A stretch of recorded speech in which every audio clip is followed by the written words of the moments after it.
Assalamualaikum warahmatullahi wabarakatuh. Perkenalkan, nama saya Nur Insani dari kelas Blended Sistem Informasi. Jadi hari ini saya akan menjelaskan tentang evolusi komputer. Pertama-tama, sejarah komputer. Komputer merupakan salah satu alat atau perangkat yang sudah sering kita gunakan dalam kehidupan sehari-hari. Komputer mengalami perkembangan dari bentuknya yang primitif atau zaman sebelum adanya teknologi listrik, hingga ke komputer generasi saat ini. Jadi, saya akan menjelaskan tentang generasi-generasi komputer. Itu generasi yang pertama pada generasi yang belum menggunakan listrik.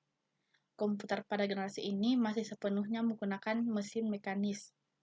Salah satu yang pertama adalah Pascalin yang diciptakan oleh ilmuwan Prancis pada tahun 1644.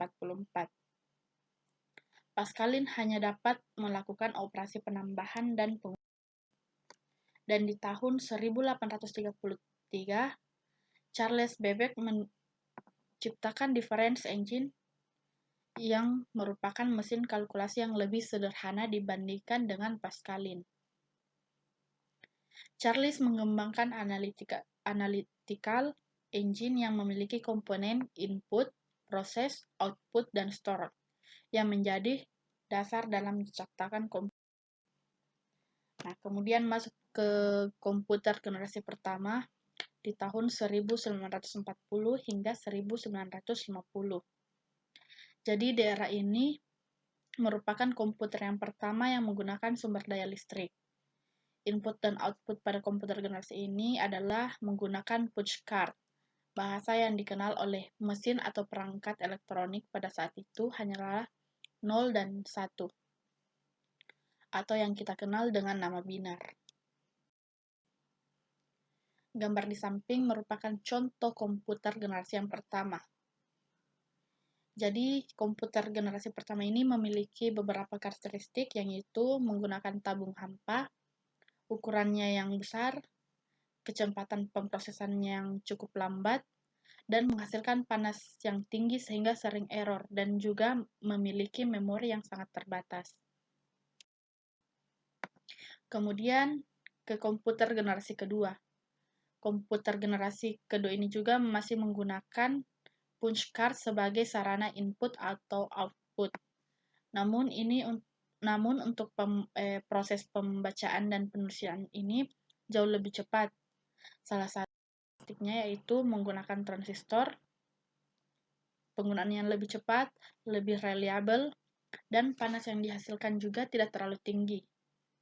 Kemudian bahasa pemrogramannya juga mulai bervariasi, dan penyimpanan datanya ada pada media magnetis. Tapi harga masih tergolong mahal, dan biaya pengoperasiannya juga lebih mahal. Kemudian ke komputer generasi ketiga.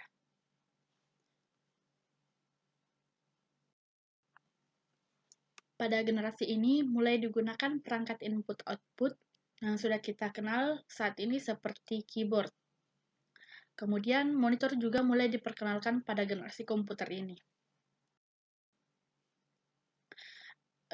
Komputer generasi ketiga ini memiliki beberapa karakteristik, yaitu salah satunya mendukung pemrosesan paralel, ukuran yang lebih kecil, harga yang lebih murah, lebih cepat, dan sudah menggunakan motherboard. Kemudian, keyboard juga mulai diperkenalkan sebagai perangkat input, visualisasi, output dengan monitor. Kemudian masuk ke komputer generasi keempat, Intel 4004 ini memiliki sekitar 2.300 transistor. Jika dibandingkan dengan komputer generasi pertama, maka prosesor yang digunakannya ini lebih kecil daripada jari tangan ini, tapi dapat menggantikan satu ruangan komputer pada masa itu. Gambar samping ini adalah salah satu contoh komputer pada generasi keempat. Komputer generasi keempat ini juga memiliki beberapa karakteristik, yaitu menggunakan CPU atau mikroprosesor. Kemudian jauh lebih kecil dibanding komputer pada generasi pertama. Dan juga dapat digunakan dalam komputer personal. Kemudian sudah mendukung GUI dengan adanya mouse sebagai perangkat peripheral tambahan. Kemudian sudah mendukung jaringan komputer dan harganya juga relatif lebih murah. Kemudian komputer generasi kelima. Komputer generasi kelima ini merupakan komputer yang dikembangkan dari generasi keempat yang terus disempurnakan. Komputer generasi kelima ini juga memiliki beberapa karakteristik.